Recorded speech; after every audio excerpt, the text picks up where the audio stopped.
because it's not necessarily about just the money, but rather what these lawmakers are suggesting the money should be used for. Now, I want to hear your comments down below when I talk about that a little bit later in this video, but if you were to get some extra dough, not trying to be funny there, but you know what I mean. If you were to get some extra money from the food stamp program, what would you want to use that money for? Okay, like specifically, okay? Do you want to be told how to spend that money? Because that's what lawmakers want to do. All right, anyway, I'm explaining the details for you here throughout this video.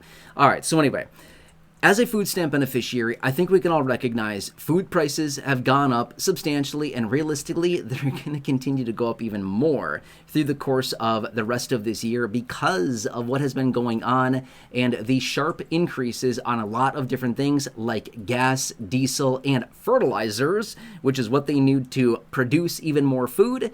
We've got a little bit of a situation going on. Anyway, let's pop this article up here now. Feel free to read through the details on this. Let me explain exactly what they want to do. The name of the legislation is Fresh Bucks for Fresh Produce Act. Again, Fresh Bucks for Fresh Produce Act.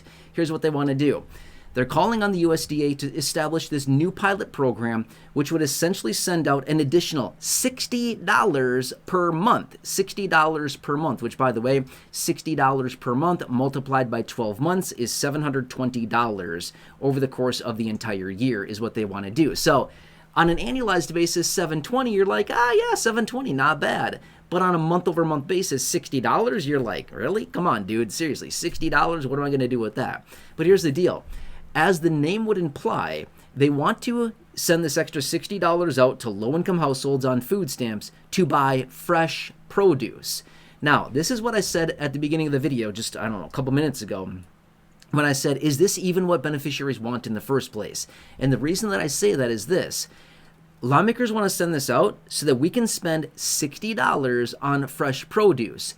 Do food stamp beneficiaries even want $60 to buy produce in the first place? I'm just going to be fair, okay? I'm not saying that food stamp beneficiaries don't buy produce, but I'm just saying if you get a little bit of extra money, is that the best use of those dollars? I think a lot of us can recognize $60 actually goes a lot further in other food groups other than produce, right? Produce, to be fair, it's expensive.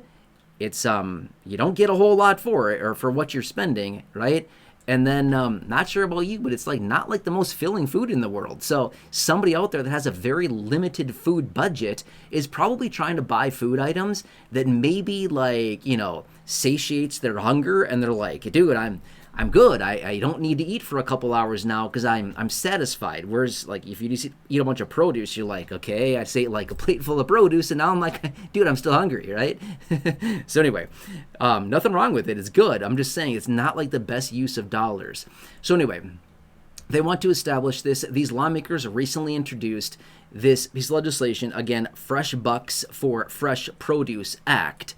And we'll see what the USDA does. Now, I'm going to be 100% fair with you. If I can throw my honest opinion out here on this, I don't think this has any chance at all in passing. I'm just going to be 100% fair with you. I do not think this even stands a chance passing. But who knows? You never know. Maybe it does, okay? Because it is, you know, it's promoting healthy food options, but you know, is there going to be some micromanager sitting there saying, you got your $60, are you going to buy produce this week with it or something?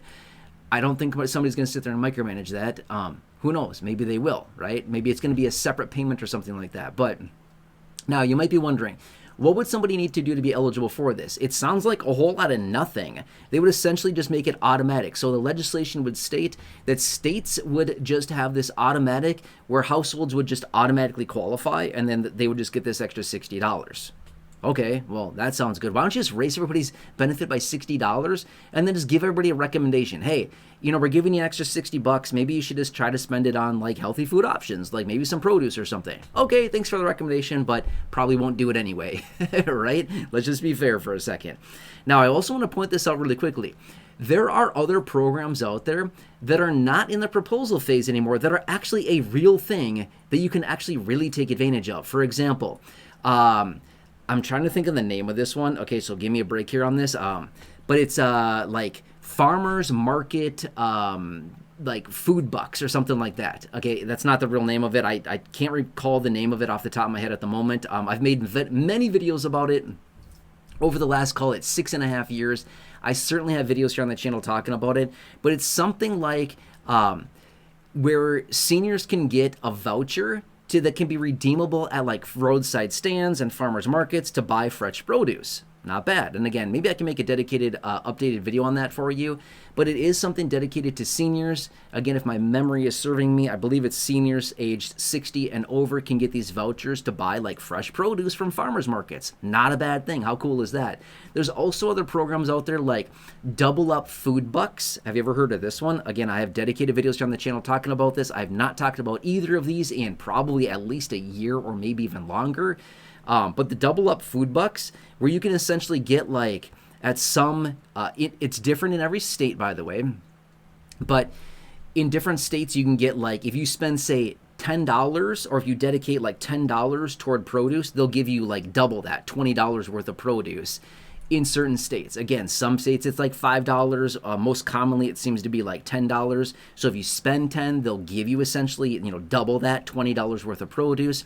Some states it's 20. That's not very common, but there are some states out there. Just look it up. Type in on the internet your state and then follow it up with Double Up Food Bucks, and you can find that. That's a real thing. That's something that's been around for several years. You could take advantage of that if you wanted to get extra dollars for produce.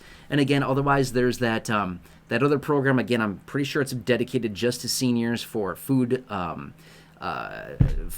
Food stands, like roadside food stands and farmers markets, things like that. And again, I can do a dedicated video for you. I'm literally just throwing off this off the top of my head right now, but I've talked about it extensively in other videos. Either way, they're trying to get money out to beneficiaries, long story short here, to buy additional food options, in other words, produce, which, I don't know. I'm just being fair. If food stamp beneficiaries had extra money coming in on their benefit, I don't really know if a lot of beneficiaries would choose produce as their first option of food to buy with that extra money. I'm just saying. Maybe some will, but I just can't imagine that a lot would, because it's just not the best use of dollars, because it doesn't go that far. So anyway, that's what the initiative is here. I appreciate the effort, but we'll see if it happens. Again, I'll keep an eye on it. I'll keep you posted if there's any further details on this, but drop your comments, your questions, your feedback down below. Let me know what you think about this. Otherwise, again, if you're on Medicare, need to enroll in Medicare, turning 65, retiring, special enrollment period, anything Medicare related, write the phone number down here, 844-731-4987, Chapter Medicare. They've helped thousands of you in the community save millions of dollars. In fact, those of you in the community are calling that phone number every day to get free Medicare help. Call them Monday through Friday during regular business hours.